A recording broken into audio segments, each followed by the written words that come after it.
16th and 17th Jan 2025 at Grand Hyatt. Kindly register now to grab the offer. The registration table is outside the hall.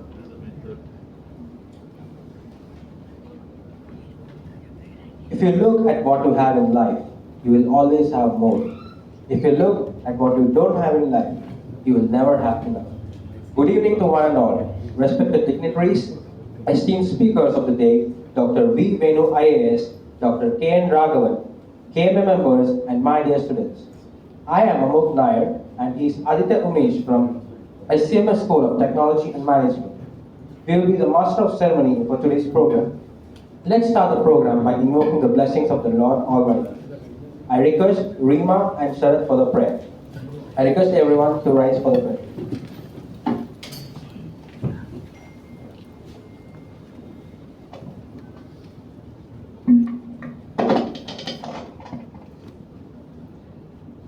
Sarvesham swasti bhavatu, Sarvesham shanti bhavatu, Sarvesham purnam bhavatu, Sarvesham mangalam bhavatu, Sarve bhavantu sukhinah, Sarve sandhu niramaya, Sarve bhadrani paschyantu, Ma kaschit dukkha bhagvade, Ma kaschit dukkha bhagvade.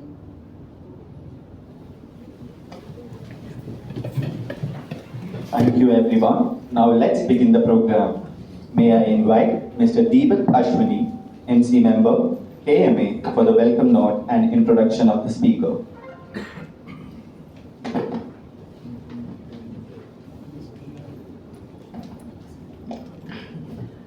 President Bibu Purban, the Honorary Secretary Mrs. Varma, the Program Committee Chairman and our Vice President Shri Aljaz Khalid, who's been behind so many programs that have been hitting KMA one after the other. Past Presidents, Managing Committee members, ladies and gentlemen, students, the future leaders of KMA, a very good evening to all of you. Today we have a very exciting session ahead of us entitled Campus to Retirement, Leadership Insights from a Lifetime on Public Service. This promises to be an enlightening dialogue.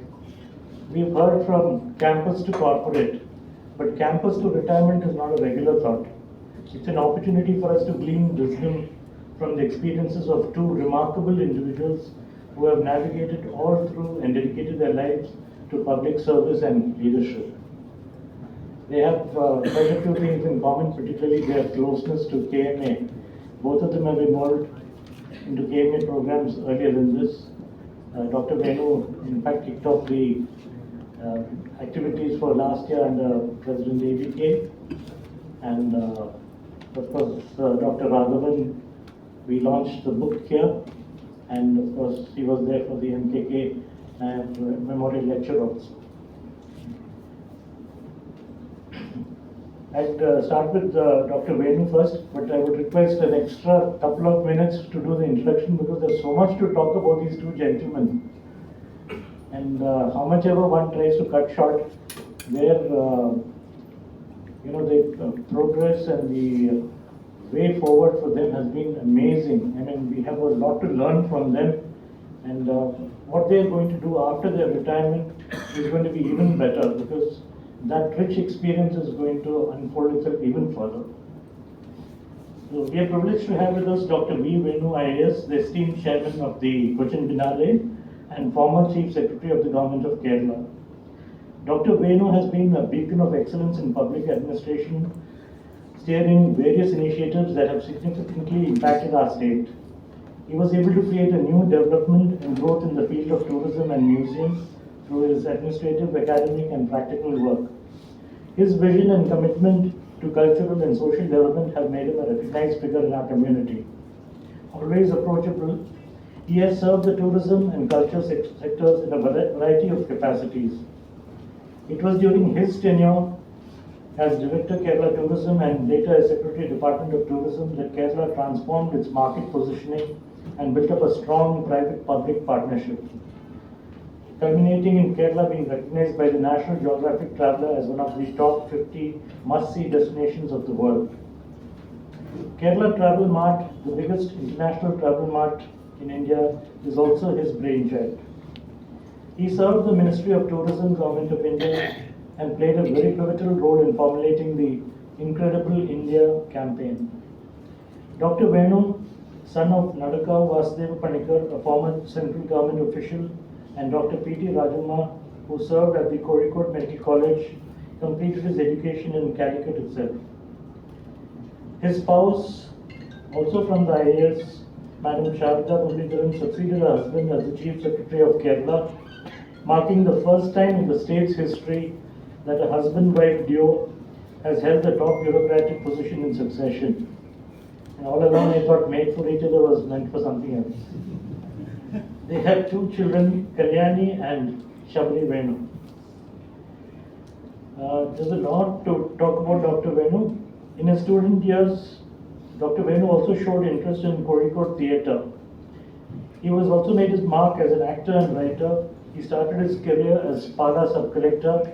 He became Moatubra sub-collector, served in various posts, the Secretary of Excise Board of Revenue, Director, Department of Employment and Training, MD, Bekal Resort Development Corporation, Kannur District Collector, Director, Tourism Department, Secretary, Tourism Department, Special Officer, NRI Cell, Norca, Secretary, Culture Department. I think the students should be noting all this.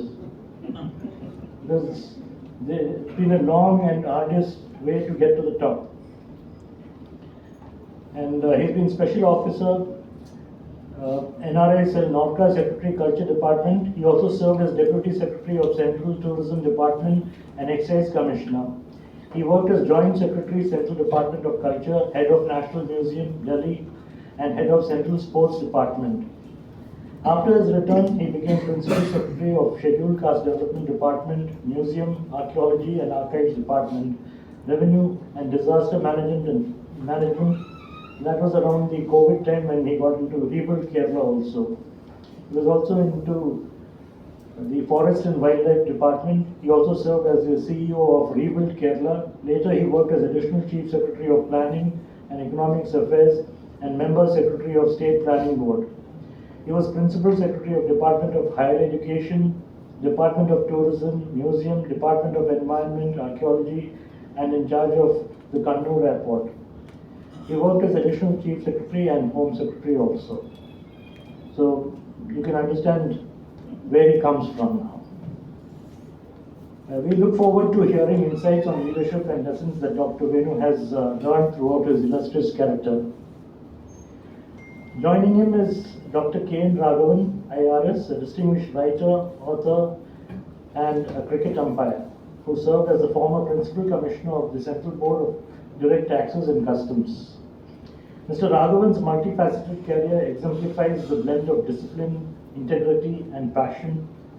His experiences both in the realm of taxation and sports offer a unique perspective on leadership that we are eager to explore today. Dr. Raghavan, a native of Kochi, completed his MBBS from Calicut Medical College in 1988, after which he was doing postgraduate studies in physical medicine and rehabilitation at Trivandrum, when he decided to sit for the Public Services Examination and join the IRS Customs and Excise in the year 1990. I think both of them joined in the year 1990. He served the government in various capacities, which include Commissioner of Customs Kochi, Deputy Director, Directorate of Revenue Intelligence, Calicut, Managing Director of Kerala Cooperative Rubber Marketing Federation, CEO Cooperative Medical College Kochi, and CEO of Nauka Rules. He was First Secretary Commerce in the High Commission of India, Singapore. A BCCI accredited umpire, he has umpired one day internationally. He has penned 5 books, including 2 works of fiction. One of these books was launched in this very same dais, and like Madam Nirmala was mentioning, we ran out of books while he was autographing them. The largest number of books at a single launch. Some of the books, the names are like Calicut Halwa, Dividing Lines, Reverse Swing, Bouncer, the McMahon Line, and of course the last book that we had from here was the Lessons from Ramayana for the Modern Day Manager. It's called Mantras. We at KMA are privileged to have him again out here. He is married to Dr. Raghavan, ENT surgeon. They have one daughter, Aishwarya, who is working in Spotify in Stockholm, where she lives with her husband, Emil, who works in Apple Inc. Dr. Raghavan combines passion for experiencing new arenas while learning from them with capacity for articulating his thoughts in an effective manner. Today, it's an opportunity for us to understand the challenges that these two eminent personalities faced and learn how they navigated their paths with resilience and grace. How they will carry forward their experience throughout their life and pass on to many brilliant lives along. Both Dr. Venu IAS and Dr. Raghavan IRS bring a wealth of experience and insights from their distinguished careers in public service spanning decades. Their journey from campus to retirement reflects a profound dedication to leadership, governance, and social impact. This fireside chat offers a unique opportunity to learn from their experiences, challenges, and successes, making it an invaluable lesson and a session for those seeking guidance on leadership and a life of service. Please join me in extending a warm welcome to both Dr. V. Venu and Dr. K. And please do not forget to ask as many questions as you can, because this is an opportunity that you should not forget. Thank you. Thank you, sir. Now I welcome Mr. Vibhuvi Punoren, President of the KMA, to give the presidential address.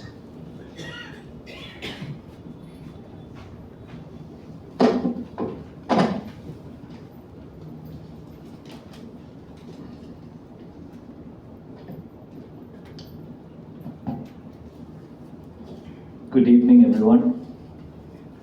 Once again, this week itself. Our esteemed guests for today, Dr. V. Venu and Dr. Raghavan, Joint Secretary Mr. Anil Verma and Mr. Deepak Aswani, Managing Committee members, past presidents, dear student members, dear KMA members, invited guests, a warm good evening to all of you once again. This week happens to be very, very special for us. In fact, I would call it a very lucky week as far as KMA is concerned, because the beginning of this month on the 5th and the beginning of this week, that is on Monday, we had none other than Mr. T.K. Nair, a very senior bureaucrat addressing KMA on Mr. Ratan Tata. And now we have two other stalwarts from the civil service who's going to address us, or rather have a fireside chat and give us more insights into what their life has all been about. And I'm sure that we're going to carry back lots of takeaways. And Deepak, I knew that once you introduced them, I would have nothing to say. So I delved into the personal part, and every time there's a speaker, I always try to connect something personal with them, and this time too, I tried to connect something personal, but I have nothing personal except for the fact that, I have also two children who happen to be doctors right now. Apart from that, there's no other connection. But yeah, and then, when we were talking casually, I came to know that one of my classmates is also Dr. Venu's cousin. But then, three regional directors in the Ministry of Labour, Mr. P.B. Khalid, Mr. Panikar and Mr. P.A. Khadar. What's the connection that all these colleagues have between each of them? Any guesses? You said All right. labor. You already said no about labor. Yeah, okay, fine. But then this is something personal. That is Mrs. Serena Khalid, Mr. Aljaz Khalid's wife, and her father happens to be Mr. P.C. Khadar, and Mr. P.B. Khalid is his own father, and Mr. Panikar, Dr. Venu's father, happen to be colleagues in the Ministry of Labour, and they happen to retire as regional directors. So that is the personal connection we have today in this room. Okay, as far as the the parents are concerned. And it was said by Deepak Aswani that Dr. Venu's mother, again, she is an eminent doctor and a professor and was a professor at the Calicut Medical College. It doesn't stop there. Dr. Ranjini, wife of Dr. Raghavan, and Dr. Zarina Khalid again were colleagues in the IGC Indira Gandhi Cooperative Hospital, and they still continue to be the best of buddies. It doesn't stop there too. Dr. Venu, Dr. Raghavan, and Dr. Ranjini were classmates at the Calicut Medical College together.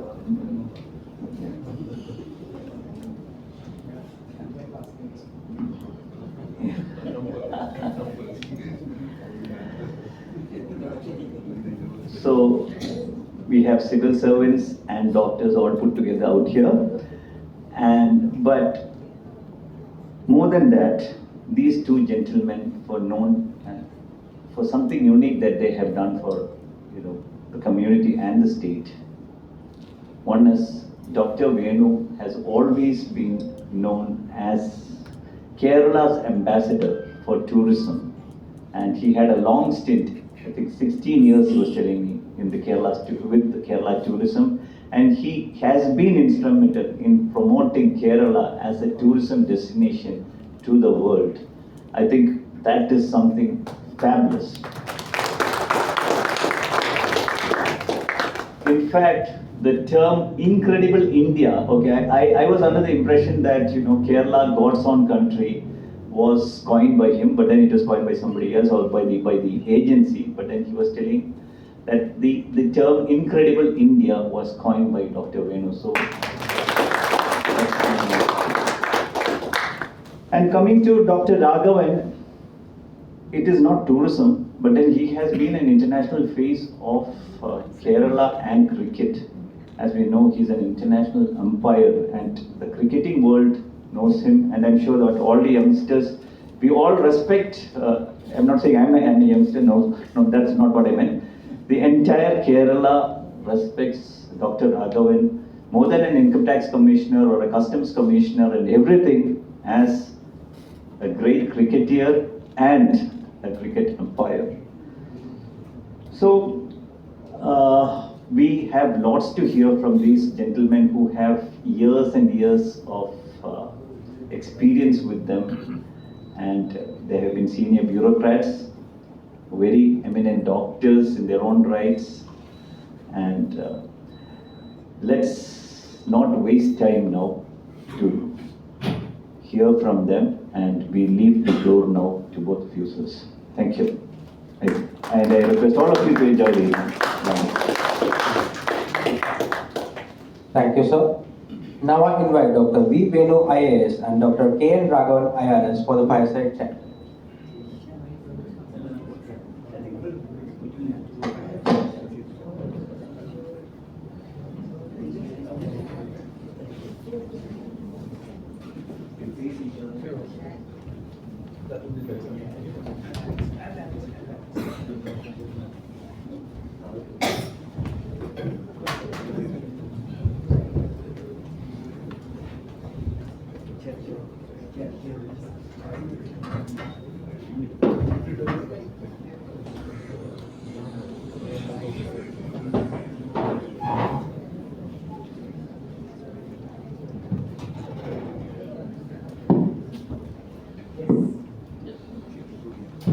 So good evening, Venu.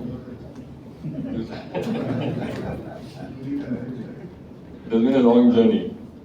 Yeah, I first met Venu on the first day we landed in medical college. That was on 15th of April.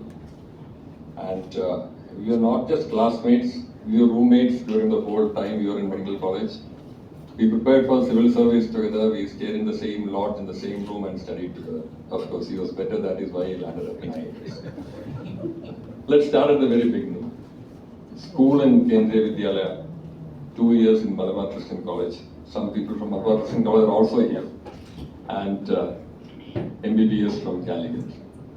How have these experience in these institutions molded your character and helped you to take on the responsibilities? opportunities in civil service.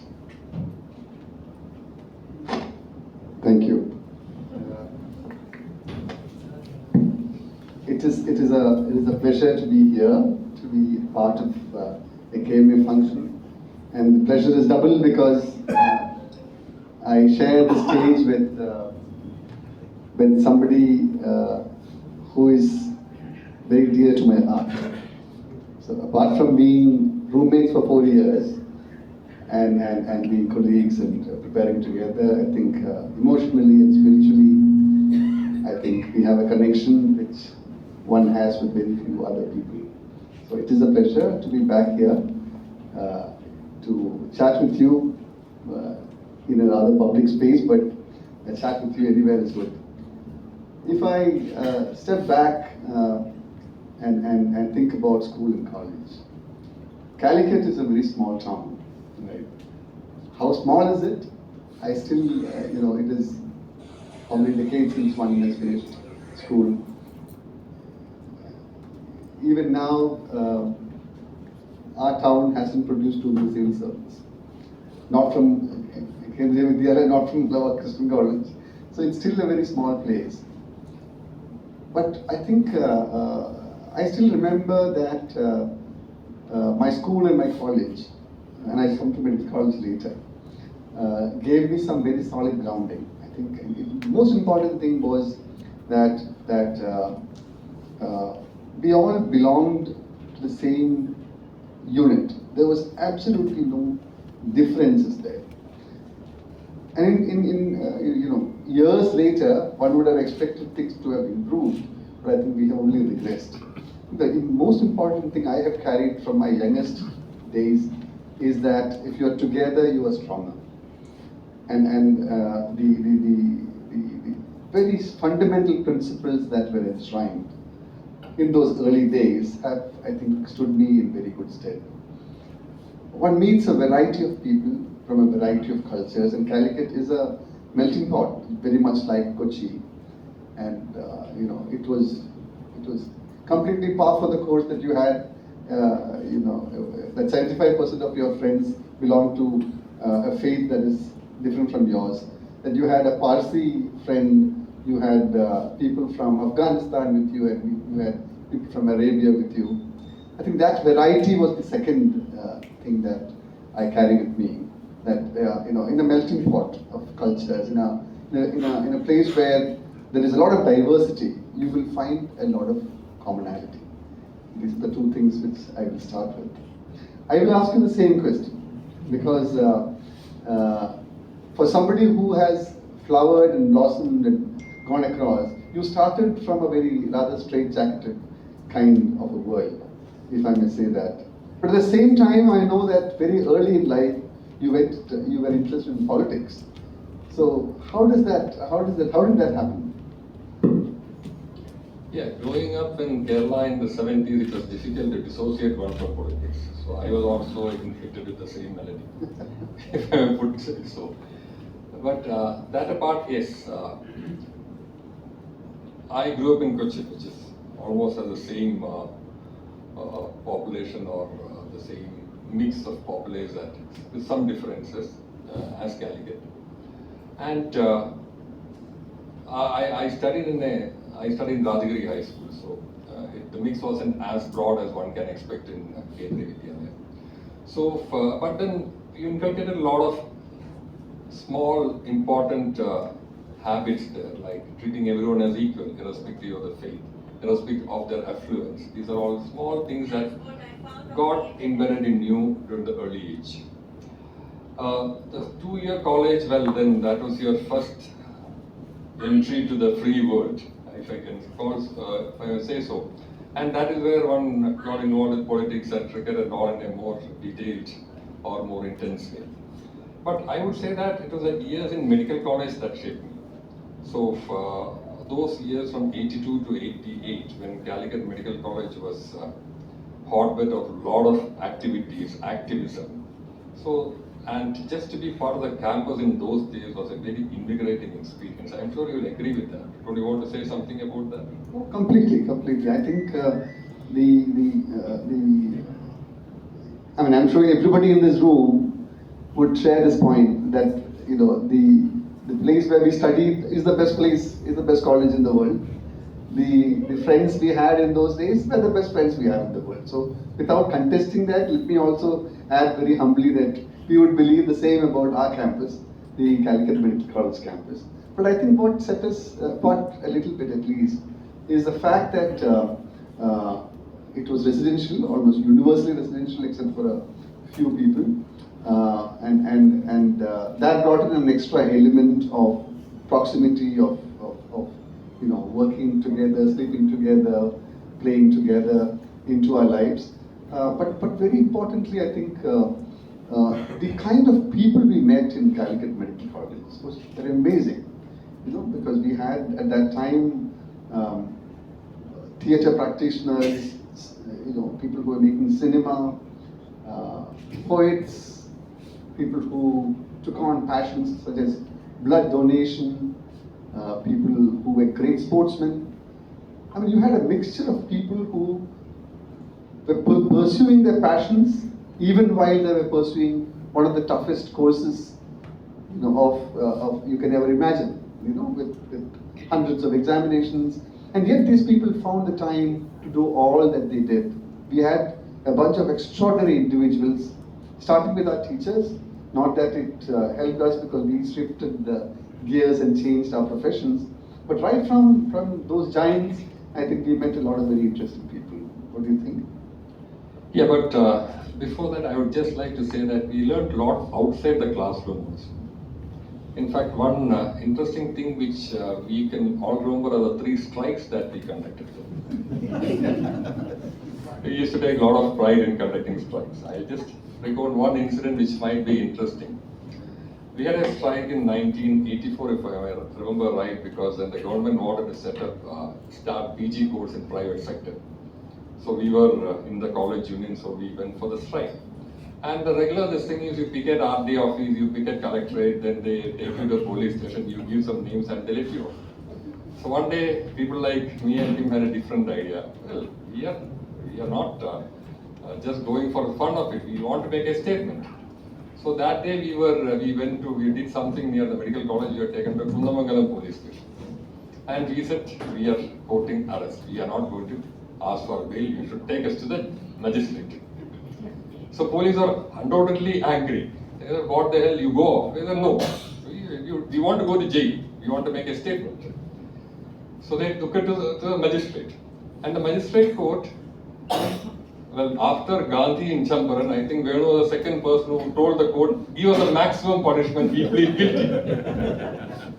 But that magistrate, looking at us strangely, and he laughed and said, dismissed. All of you go home. We thought, what a useless magistrate he was. Well, that strike we won because government decided not to implement that policy. But 2-3 weeks later, I had come home. My father was an advocate, so he was dropping me at the station. So when I went to buy the ticket and came back, I saw him talking to a person who looked vaguely familiar. And then he asked me, do you know him? So he looked at me and said, I am the Kundamangalam magistrate. So then I said, oh sir, how are you? Apparently he had worked for some time in my father's office, so he knew me. He said, this idealism is all right, but do you know that if I put a penalty on you exceeding 51 rupees, you will not get a government job. So you're not bothered about government jobs then. But fortunately he didn't put that penalty and both of us could get into government. But organizing and conducting strikes was also a great leadership experience if you ask me. It was something which, because you work with different strata of people, we used to have street plays and which we took to the public. So in those days itself, we had a lot of experience of dealing with and handling with public, which stood us in good stead. You want to comment more on that, or? No, I completely agree. That I think the school and the activism in college. There are different kinds of activism. You know, you strike when there is no water. You can, you know, in many campuses, you'll find there is no water, or you strike to postpone your exams. But in Calicut Medical College, we took on more profound matters, right? And matters concerning policy of the government. But as Raghavan said, I think we also learned quite a bit of organization.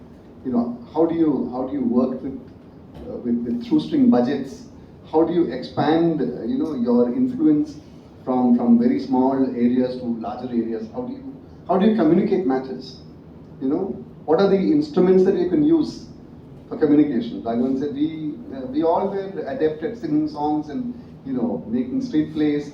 Communication is an amazing learning experience when one does. I am not advocating, by no means am I advocating that everybody should strike, but I certainly believe that those strikes we did. Today, after 35 years, you ask me were those strikes justified. Even today, I will say they were. So I have no regrets about it. And like I said, the learnings were amazing. But Raghavan, belonged to one of those extraordinary people I was talking about. I don't know how he managed to fit in so many things into campus life. He was the undisputed leader in all sports. He was our sports captain, and he was our cricket captain. Even in those times, he would find time to umpire. He had connections in cricket outside the walls of our campus.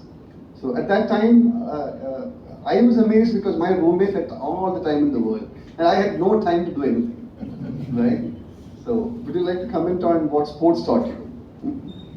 Yeah, sports is again a field where you learn the importance of team spirit.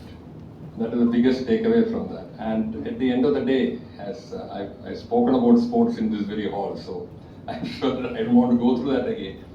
But there's a policy that there are no losers and winners. You live to fight the next day. So this is the best point about sports that I took away was that if you lose today, there is always a tomorrow. You can only improve and take it away. And I would honestly confess that I learned more in the playgrounds than inside the classroom. I'll just come to the working part because a lot of them may be interested in many of the things that Venu has done. See, when Venu joined, when we wrote the civil service, he wanted to take up foreign service. He would have made a brilliant diplomat. But as luck would have it, he was forced to, or rather he worked in the IAS. And his achievements have been nothing short of trailblazing. In the first 10 years of his service, he got an opportunity to be on the big stage, a big opportunity, and he delivered. The God's own country, that particular slogan may not have been coined by him, but he was a person who truly made Kerala brand global.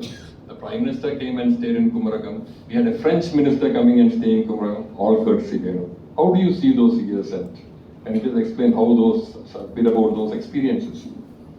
Well, the first years in the IAS for me were exhilarating, were very exciting and extremely rewarding. And even today I coast on the things I've done 20 odd years ago.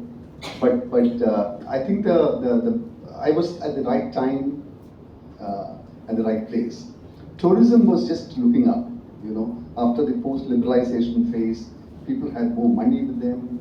Our airports and our, were opening up. There were more airlines coming in and flying into India. And Kerala was just a neglected spot in this whole thing. We did have a steady stream of people coming in because the Taj was already there, and we had a few people coming in.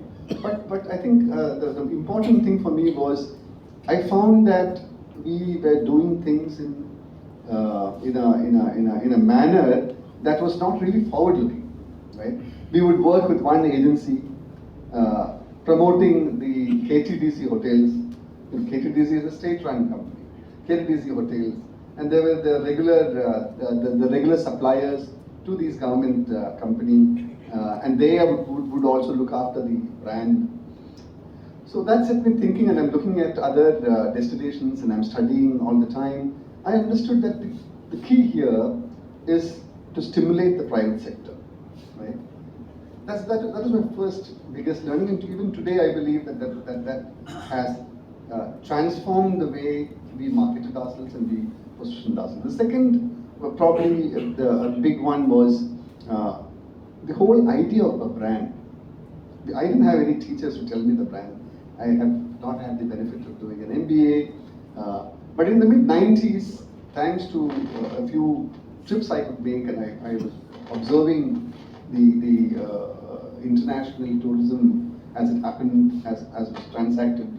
And there were quite many sessions which one could attend free of charge. Many of them talked about branding. Branding, brand positioning, brand segmentation, the attributes of a brand, management, being a brand manager. And these were so valuable to me, because I came back and then we started working on the brand. And so the Kerala tourism brand, so God's own country is a very interesting byline. But that byline was consigned to the waste bin.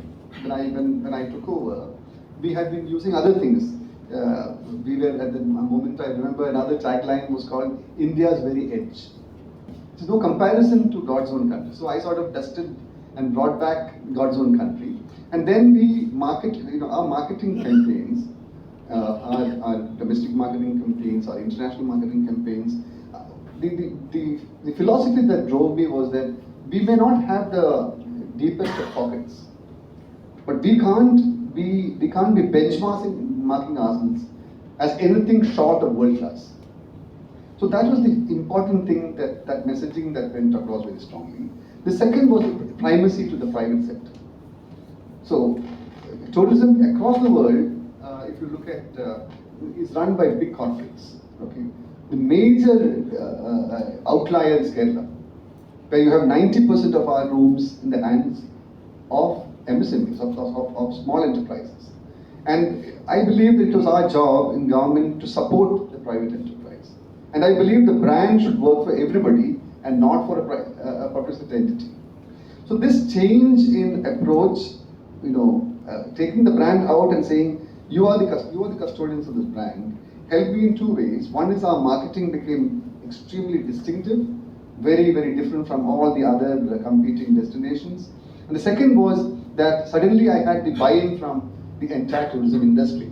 So we started marketing together. So our promotion and marketing was a PPP right from day one. So these are very, very important, let's say, these are important cornerstone of our approach. And this approach still holds good even today in Kerala tourism. Yeah. I can go on for the next 2 hours on this. So that was good. And then after that, you went. No, it's my turn to ask this. Because this, tourism is something that is like, if you ask me something in tourism, then I can just go on. But I want to intervene here to talk about Raghavan and the early days the early days, because that period is at a time when people were making their mark in their own domains. Raghavan had the audacity to step out from a customs officer, where he was seen as one of the shining lights in the country, who already had grabbed the attention of his seniors for the work that he was doing. He decided to step out, and that resulted in what is the Ernakulam Medical College today, right? And he also had a very productive stint in rubber mark. So very early you decided to step out and to move into the state government on a deputation. Can you tell us more about that and what that brought into you? No, the reasons for stepping out and taking the deputations were personal. But then it was a fantastic experience, because when we were trained to work in the field of taxation, the field of customs, excise, and service tax, narcotics, there is a very rigid hierarchy. There is very strong rules about what you can do, what you cannot do. Your work is very clearly calibrated and told to you. But when I came here, particularly for the medical college, government at that point had not permitted private sector to go into medical education. And it was to get some leeway that the cooperative sector was given that responsibility. So I came in through that route. And the first year we set up the medical college, everything was fine. But the next year, government opened the doors and said private sector can come in, and all our staff vanished. And our construction in Kalamasheri started, the contractor vanished, there was a court case, and the whole thing was stayed for 2 years. So there was a lot of pressure. We had admitted 100 students in 1 year and 50 students the next year, and we had absolutely nothing to show. There was no hospital, there was no college, and You actually ran the hospital in this. no, I had to run the college in the stadium for some time. In fact, it is something which, looking back, I don't know how people would see. There was no place because medical council said it should be your own premises and it should be together. So the stadium was lying without being used, or rather the built-up part of the stadium. So we took up that entire area and set up all the preclinical and paraclinical departments there and ran the medical college. It was a very unique experiment. And then we could get the construction started in Kalameshwari and get it done. So again, if you had worked in the state government, you know how to manage things. For me, it was what I call baptism by fire and brimstone. So I had to learn everything myself. Only good thing was that I had good support from the minister, Mr. Raghavan was a tower of strength. And finally, we could get it going. I always say that I went into for whatever I didn't attend in Calicut Medical College, I was forced to do it. Ernakulam Medical College, because Venu said about me finding time for all these things. That is because studies was never a priority during those days. For that, God made me attend to work in the Kochi Medical College. I went in as a boy and came out as a man. This is what I would say. It was probably the toughest assignment. So coming back to you, you had a very successful or a very good stint. Unfortunately, you couldn't get the full 4-year tenure in National Museum. I visited National Museum in Delhi when Venu was there. The whole place was throbbing with activity. There was so much taking place there. And when he was removed in the middle of the tenure, in fact, there were a lot of articles in newspapers saying that this is a very wrong and incorrect decision of the government. How do you rate that tenure and what all could you have done? So, I've been working in the cultural sector for some time. But in the cultural sector, museums held a particular fascination for me. And I'd already set up a museum in Trivandrum. And then when I went to the Government of India, I found that I was also looking after museums. There were several museums. The great Indian Museum of Calcutta, the Sarajang Museum of Hyderabad, Allahabad Museum, and several others. But the National Museum is the jewel in the crown. It is supposed to be the showcase of the Indian, of Indian culture, and it was in a mess. So when an opportunity came to take over and work on it, I took it up, with both hands, and I believe that even it was a short tenure of 2 odd years, it was one of the things that I will remember to my dying day. I think the most important thing is, how do you project culture? It's a very important question. It's a simple question, but it can be a very profound thing as well. What do you mean by showcasing culture? So it's and how do museums work? How do museums situate themselves in a community? So these are all questions which needed answers when you get into the depth of it. So first of all, the point was that you can't just say that a museum is open to people to come, and this holds good for anything else. Just because you have a product, you cannot expect people to come. The product needs to appeal to the consumer. So here the consumer is the person on the street, a student, a family, and do they have options? So cinema or entertainment is their option. Those are my competitors. Okay, so how can a museum compete against cinema? One has to reinvent the museum, by presenting it. So that's where storytelling comes. That's where, imaginative marketing comes in. That's where programming and outreach comes in. So the 2.5 years of National Museum, I had to rebuild my skill set in order to understand how you can position, a product like a museum. How do you appeal to the consumer in a variety of ways, and also without diluting your brand equity. You cannot say that you cannot demean the priceless artifacts that are there. You need to position it well. You need to spin a story, even without diluting even a bit of that very, very important legacy that you are presenting. So it was a very fulfilling part of my career. From one to the other, from a museum to I think one professional assignment that you took up that probably affects the lives of the largest number of families in the state. What do you think of your period in rubber board, which comes a little later, but I think it's a very significant part of your contribution in public service. Again, even though our department has nothing to do with rubber, I spent the maximum number of years in rubber. 4 years in Rubber Marketing Federation, 4 years in rubber market. So the maximum number of years was spent on handling rubber-related issues. But the stint at rubber board was particularly rewarding because the sector and the organization was going through a bad phase in 2019. And when COVID hit, nobody knew what to do. But it was also an opportunity because we could do a lot of things which had been planned, and we could take over the leadership of the sector in a manner which was then about 20 or 30 years ago. For example, we always knew that, well, the stage is fairly saturated, we have to go to Northeast.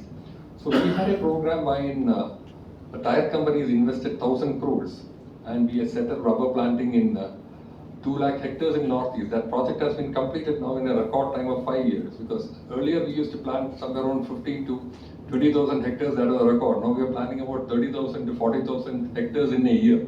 So that sort of movement we could create in Northeast. Again, the trading in rubber had been done, the old method, you call up over the phone and decide the prices. We decided to bring in an electronic trading platform, which again took off.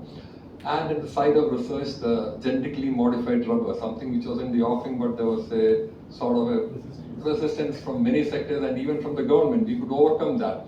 So it was a great opportunity to work and to take the sector forward, because I firmly believe that with climate change happening, the old theory of Kochi being the headquarters of rubber will all change, because 32 degrees and plenty of rain is no longer the scene even in Kochi district.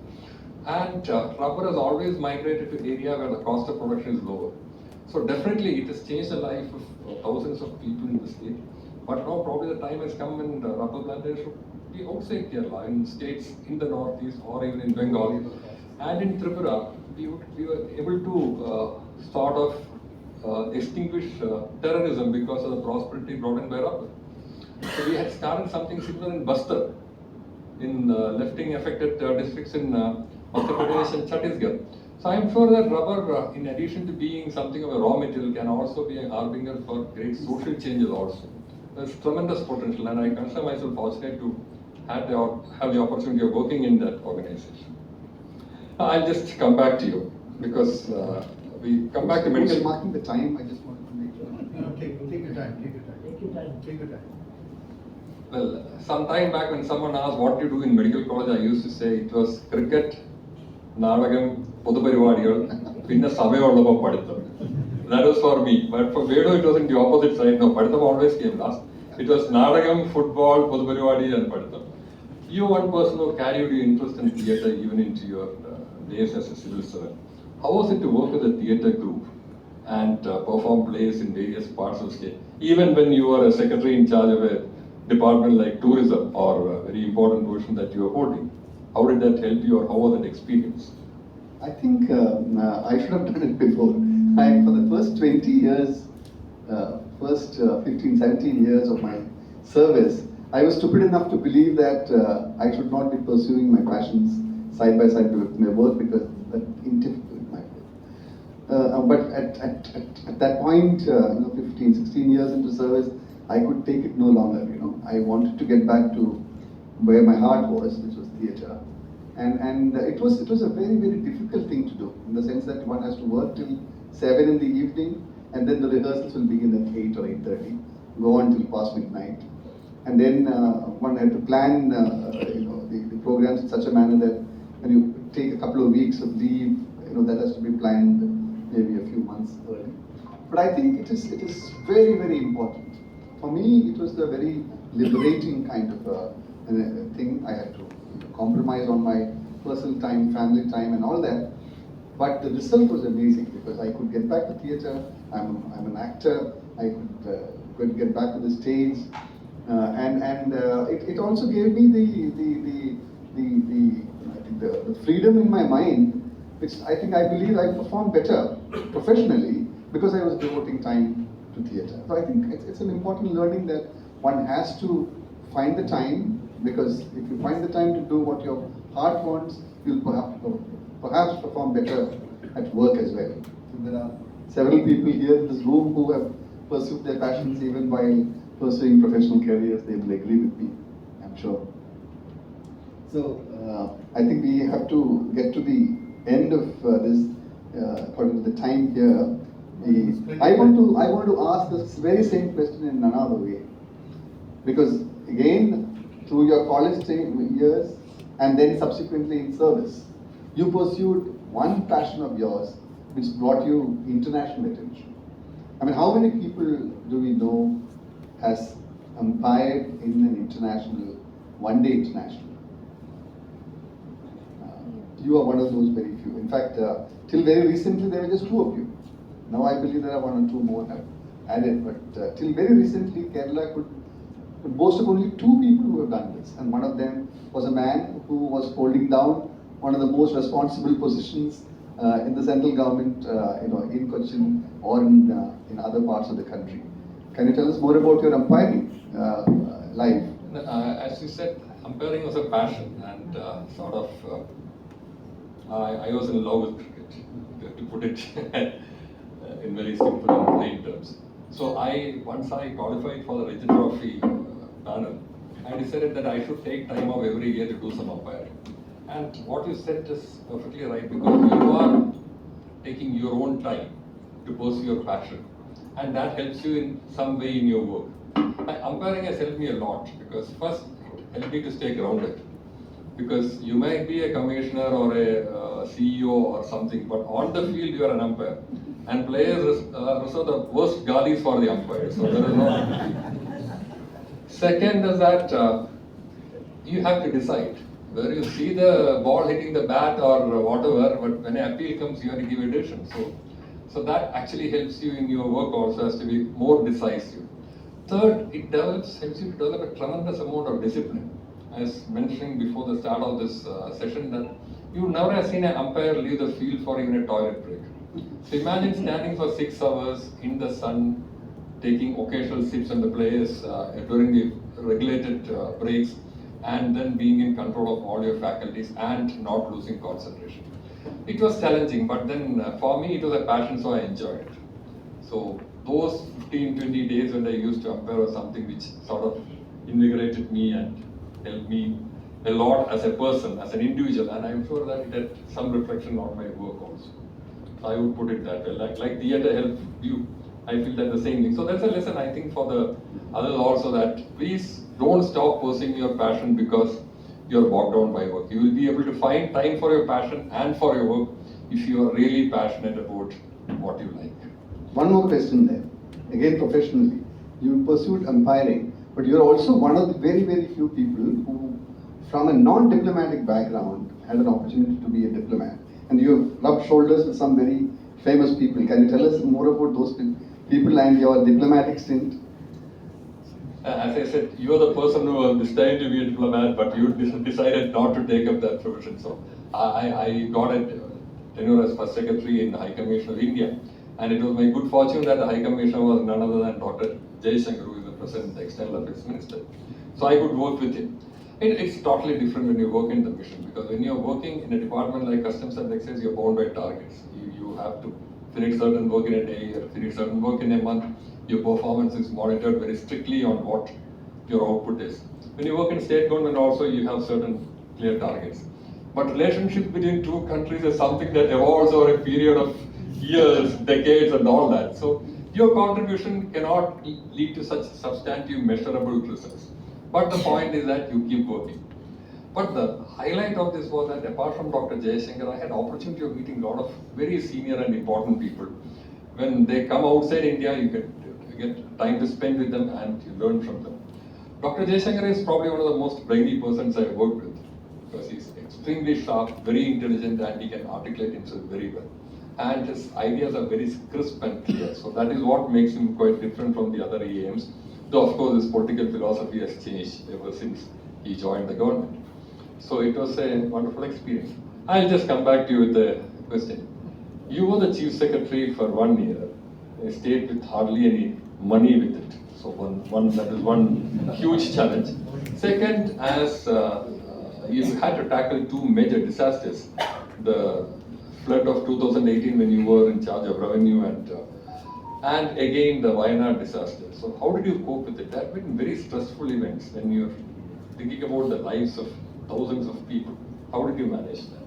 So we have to constantly remind ourselves that we are very close to the poverty line when it comes to the income of the state. This is a cash-strapped state, often finding very difficult to make ends meet. നമ്മുടെ നാട്ടിൽ പറയുന്ന പോലെ കുരുന്മേൽ കുരുവാണ്. When a disaster strikes, it is actually adding stress to an already overstressed ecosystem. I think I won't even call it, fate, if one can change fate, I would not want to see these disasters. But I had to tackle those disasters. 2018 is a disaster, and all of us have seen the worst of that. And later the landslides and of course the Wayanad. I think the most important thing is, and any disaster is that how do your systems down to the lowest level, how do those systems respond? And I think the fate of any disaster, the casualties, all these are a function of how we react in the first few hours. And there I think we are very fortunate because we have a very agile, proactive system down there, the panchayat member. In any other state, the panchayat member don't even know who the panchayat member is.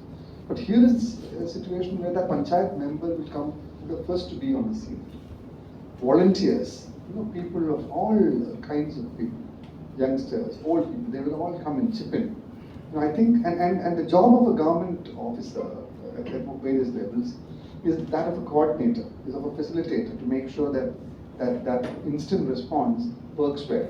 And then comes the relief part. So it's a different response, then relief and rehabilitation.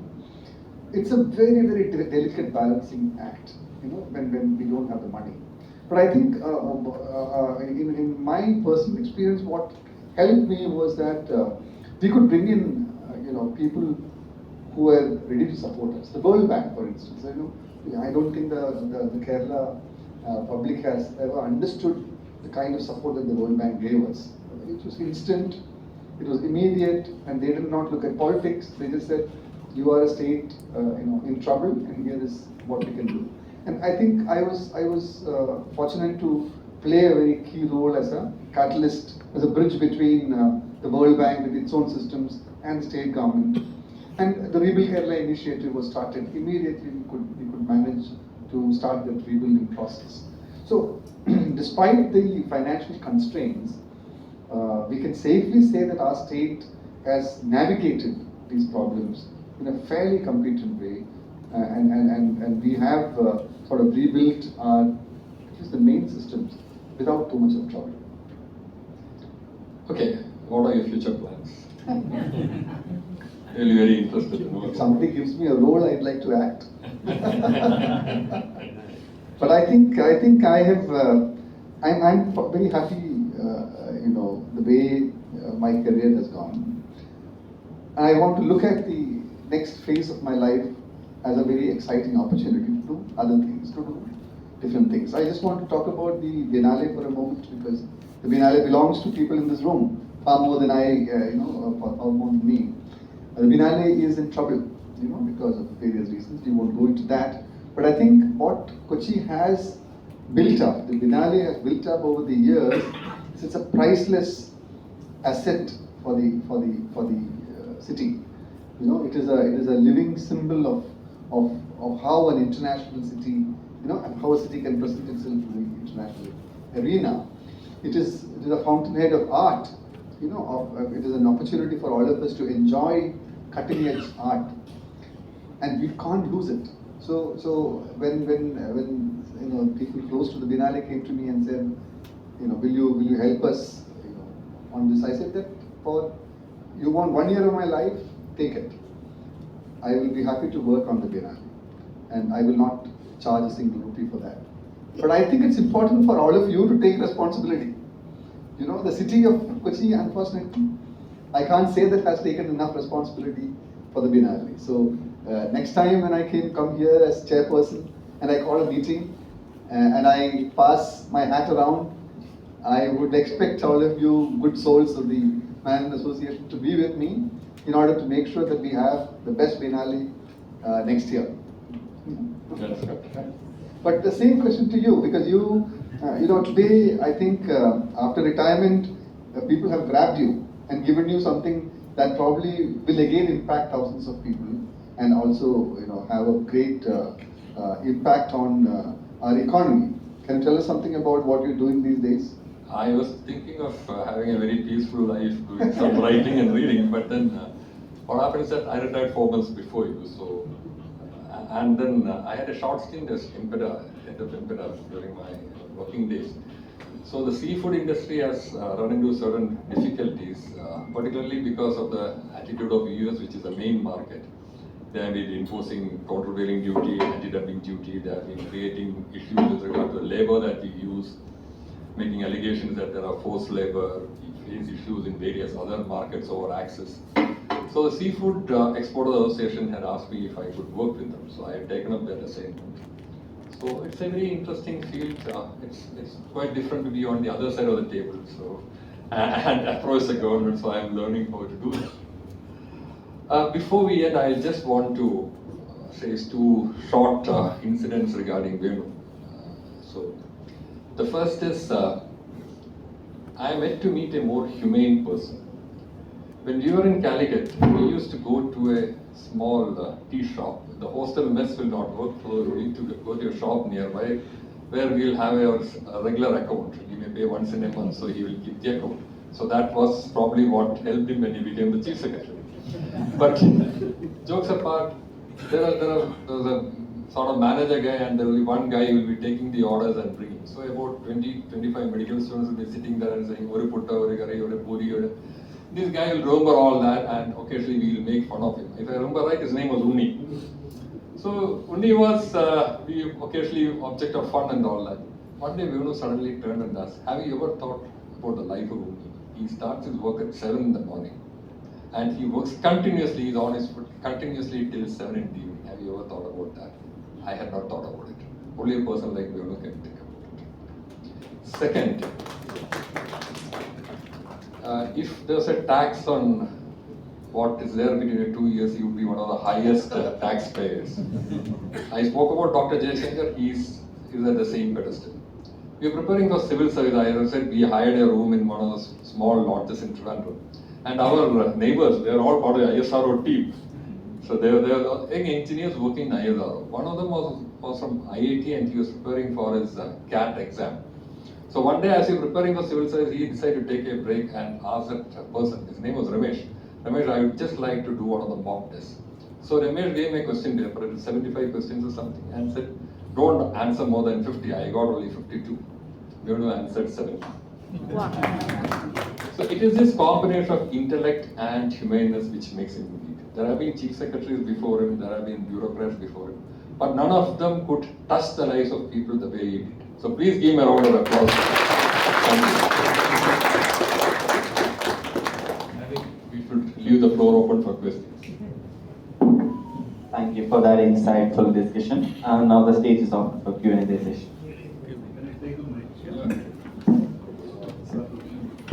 Yeah, this is not a question. This is not a question. This is just to fill up some gaps which Swani, when talking about these 2 soul guys, didn't have privy to. In the sense, I was there with them in the mid-80s in Calicut. I was in University of Calicut, and they were in medical college.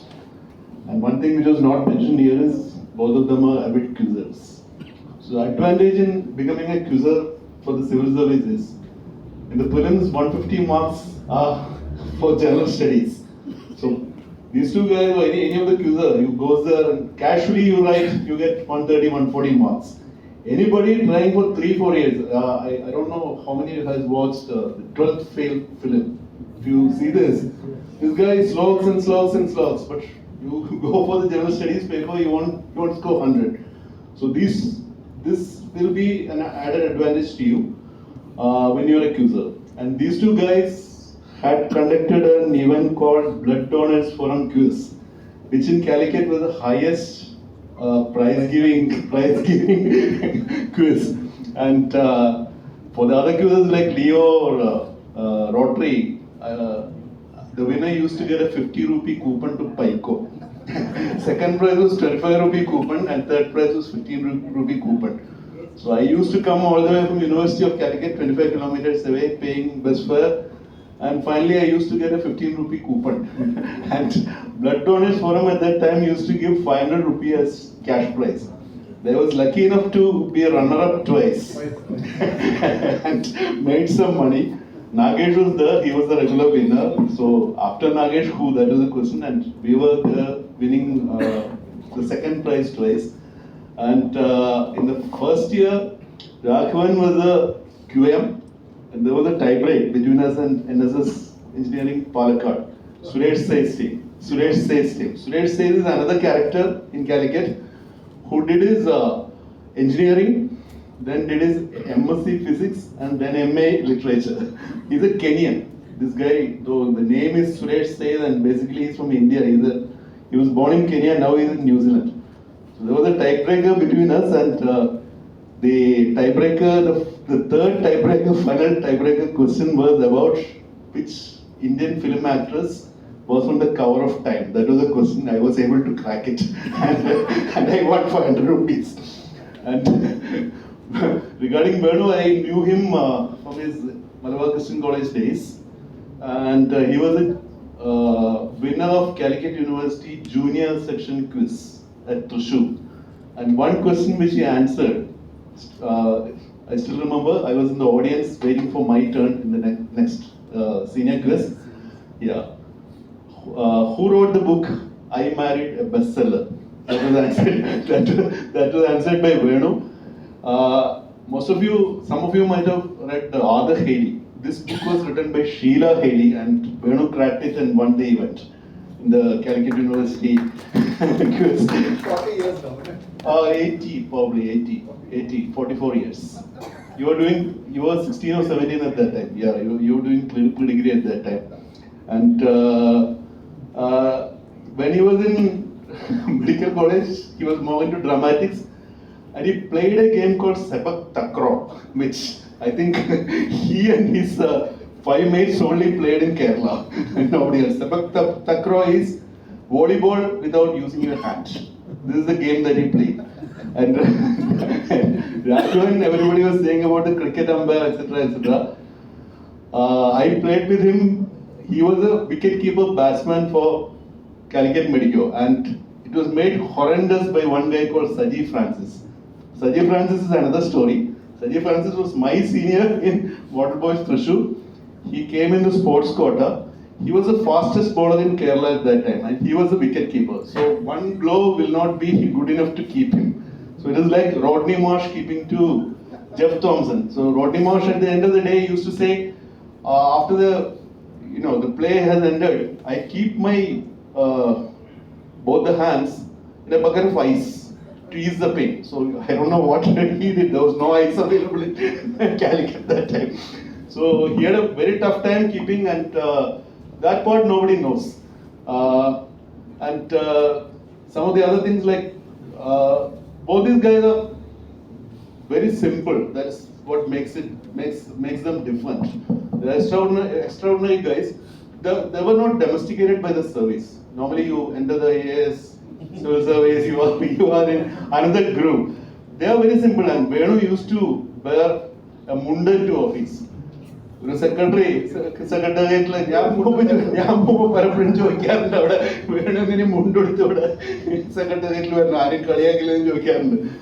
he said, ഞാൻ മുണ്ട് മാത്രമേ എടുക്കുള്ളൂ, മുണ്ടും ചെരുപ്പും ഇട്ടിട്ടാണ് പുള്ളി അവിടെ ഓഫീസിൽ പോകാറ്.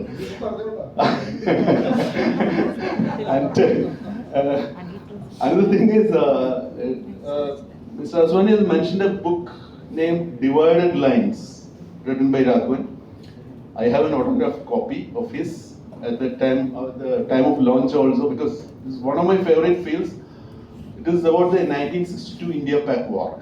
It is not a well-researched subject because data is not available. Part of the data is with the Chinese, which you cannot access. There are only two other good books in that area. One is Brigadier Dalby's Himalayan Blunder. Other one is Neville Maxwell's, that is partly towards the Chinese, favoring the Chinese, so it is, I think, banned in India, that book. Part of the time it was banned in India. And the third best book to come out in this sector is Dr. Raghavan's Divided Line. Anybody who has got access to it, please read the book because that is history. That is history from India's part. How it happened and what is the aftermath, etc., that can be read in that book. I won't take much of your time, but like these are extraordinary guys, but very simple, very humble guys, not domesticated by anything, and they are free birds, and they will excel in any field that they choose to in the further life also. Thank you. All the best. My name is Suresh Kumar. I have a copy of your book Mantras. Last time I got it, and I would like to quote one thing from here. The degree of evolution of a society can be understood from the status and respect it offers women. But I am going to talk to you, to the Chief Secretary here, one very important thing, very serious thing. That is quoting from Amos Oz, the writer who has written the book To Know a Woman. It's about a society which is not aware that how sufferings they are. They are poor, they don't have enough food, but they don't realize that. I know that how many of you will agree with me. The Kerala society, in my opinion, I am 76 years old, I am an engineer, and my view is that we are in such a position because we do not know, a good number of people do not know at what pathetic condition the people living here are. One example I will tell you, as a case study, I'll take only 1 or 2 minutes. The Bhumi Tarandirikal, one thing is happening here. From Marine Drive to Kakinada, there is no marshy land at present, all buildings. But your rule says that you should go every 5 cents or 6 cents person should go different. I have given it 3 years, I am behind that. So these things can be, government can by an order say that this whole area is land. Why you are not doing that? This is one very important question which you should answer and help the people. Because you are a human person and your humanity is amply recorded here and said there. Thank you very much. Yes. Suresh, say something. I think you should ask the present Chief Secretary this question. Yes, I wanted to convey that, but I forgot. The best I can do is to tell the present Chief Secretary that there is a question like this. But jokes aside, I think anybody in this room, anybody who has a doubt as to why this is not happening, I think we are all aware of this. And why do you want to make me say this? It is not that it is not that difficult to decipher. That there are reasons behind keeping this the way it is. There is a reason behind it. There are people, there are forces behind this that are interested in extracting certain things. I will say this,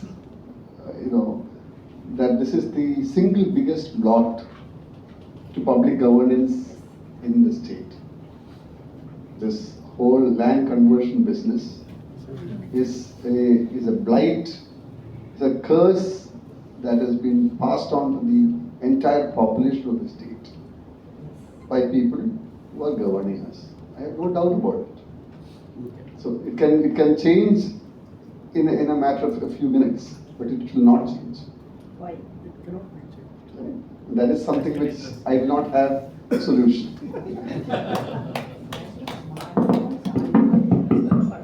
Hello, just one question. In your profession or in your life, how did you manage disagreement? Something like, if you answer this, it's fine. Even if you don't answer, I don't have a problem. Because this is a tough question. This may not be a tough question for you. The thing is, you were trying to implement something, or you were going to implement something, and you had resistance from top or from bottom. It can be from bottom also. So how could you push it through to your point or something? Do you remember something like that?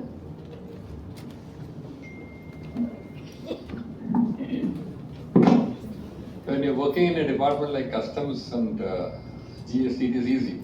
Decisions have to be implemented. That's a very clear hierarchical order, so it is not difficult at all. But when you're working in agencies like probably board or medical college, where you have to interact with the public, there might be areas where people have a lot of resistance to some of the changes that you bring in. It is possible. Then you'll have to talk to the people and convince them. And if it's not possible to convince, or you feel that the other side is right, you'll have to get back and say that, yes, there is a resistance and what the other side says is right. Because you are not the repository of all wisdom. That you have to first understand that. A lot of times the local population might be in a better position to tell you, advise you correctly. We had an example when you said of the medical college about putting a borewell. Very simple thing, or people are looking at their place. There was a huge resistance from the public there. They said, if you do it, our wells will lose water, so please don't do it. I went to the spot, I found that 10 families, but their concern was genuine. I said, let us not do it here, let's find another spot. Actually, our fellows were lazy, that is why they didn't look around for the spot. But when we found a spot, it was actually better than what was originally picked up. So a lot of times, when you have to take a step back, take it back with good grace.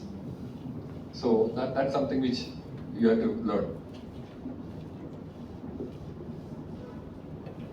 Venu sir, how were you able to produce such a good results or excellent results through the government employees? Getting work done, that segment is not that easy. How were you able to get such results?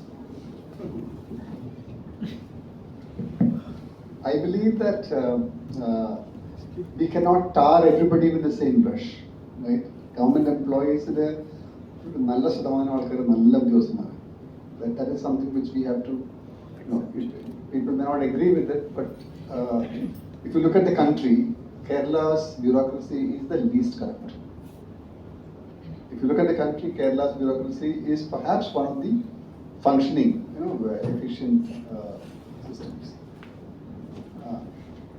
So I think the trick is that you can either pick up a fight with people who don't work and lose your equilibrium, lose time, lose effort, or you can make do with the people who do work, who enjoy working, who are happy to be part of the team.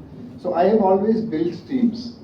They may be small numbers, and I've concentrated on getting results rather than try to whip the lazy guys into delivering.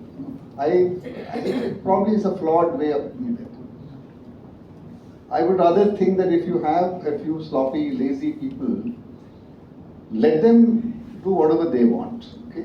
If I try to change their ways, rectify their defects, I will only lose my time.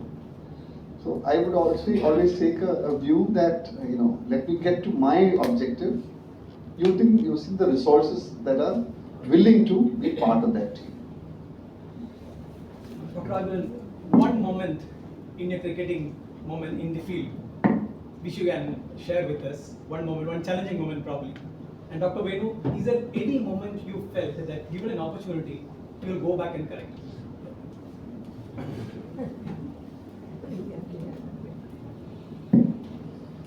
I would say I was fortunate or in the right place to give a decision on timed out.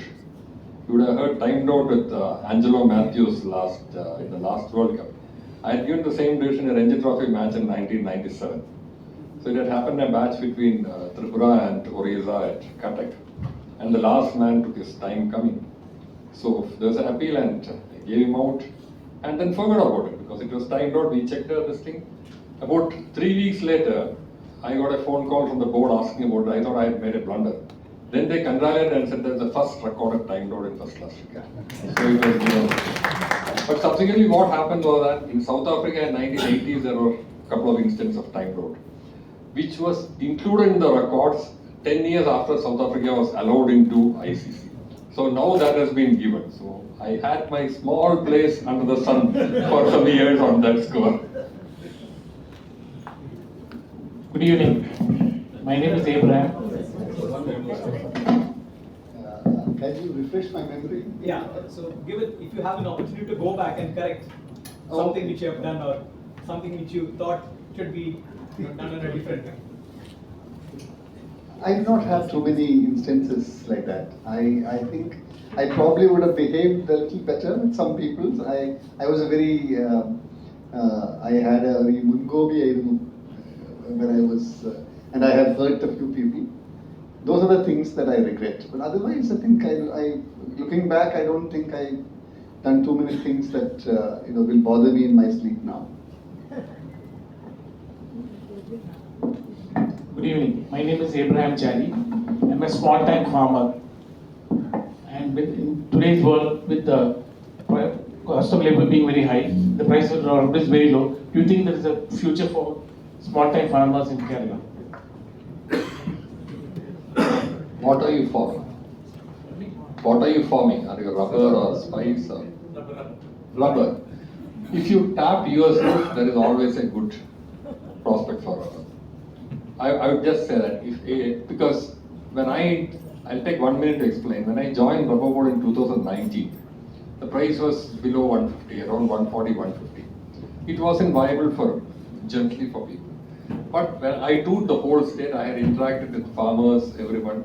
So what I found was that if you're tapping yourself or having a close monitoring over tapping, like doing the once a week or twice a week tapping, you're still able to manage it.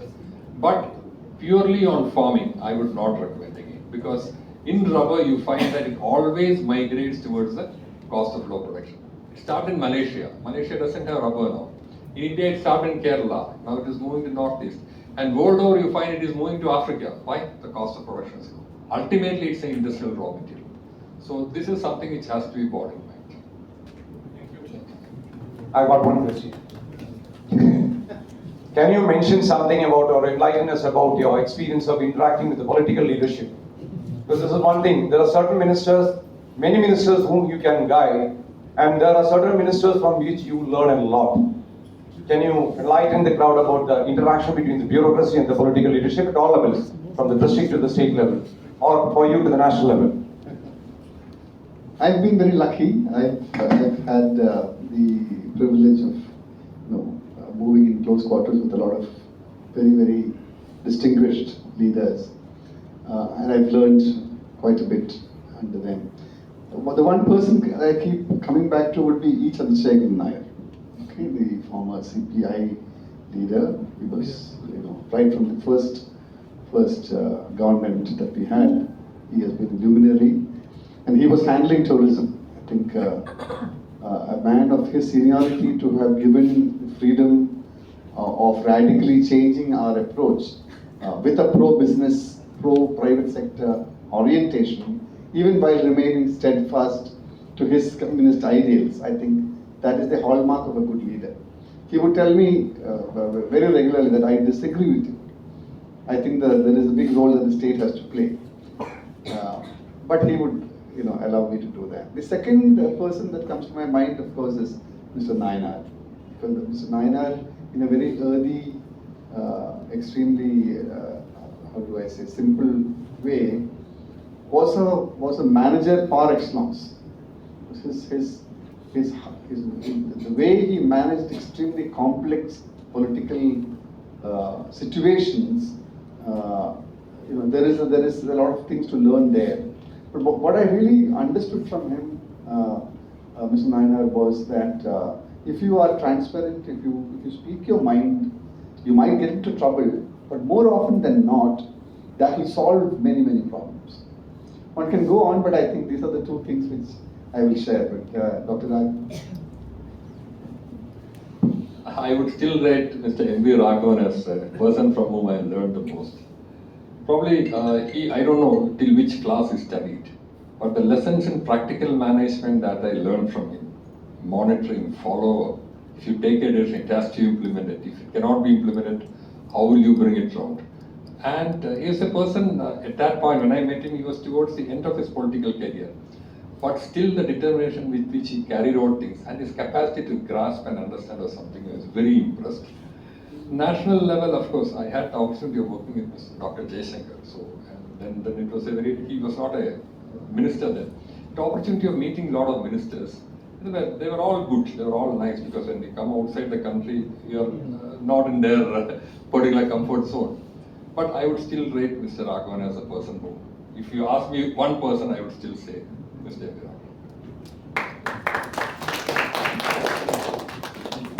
With that, we come to an end of the interactive session. Now, I invite Mr. Anil Verma, the Joint Secretary of KMA, for the word of thanks.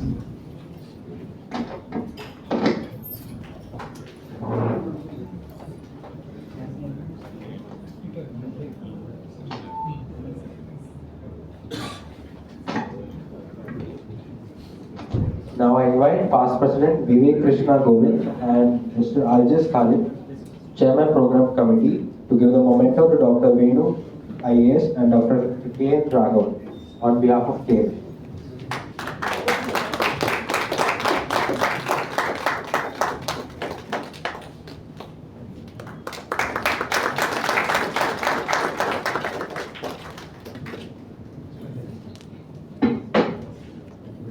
Vivek sir on the narrative. Vivek sir. We would want us to. Vivek sir. Vivek.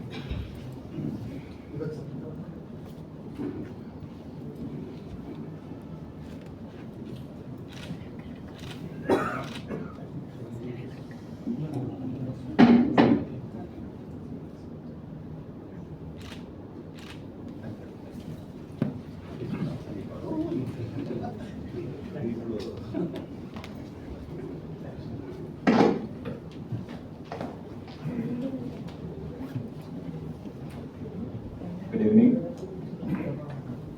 Good evening.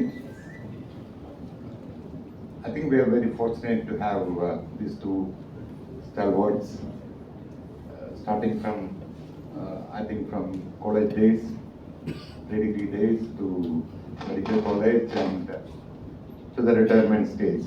And I think they spoke from their heart, not from the text, what they have prepared. And it was very interesting, and I think we need to have more time. Maybe I think we should extend. I think we should invite them for another session with more time. And it was really interesting, both of you, Dr. Venu sir and Dr. Raghavan sir. And thank you so much for being here with us and enlightening a lot of, I think many people have a lot of questions or chats to ask you. And thank you so much once again. And I thank all of us, like past presidents, MC members, young minds, and invited guests, student chapter members, for being with us this night. And it is already 8 o'clock. Thank you so much.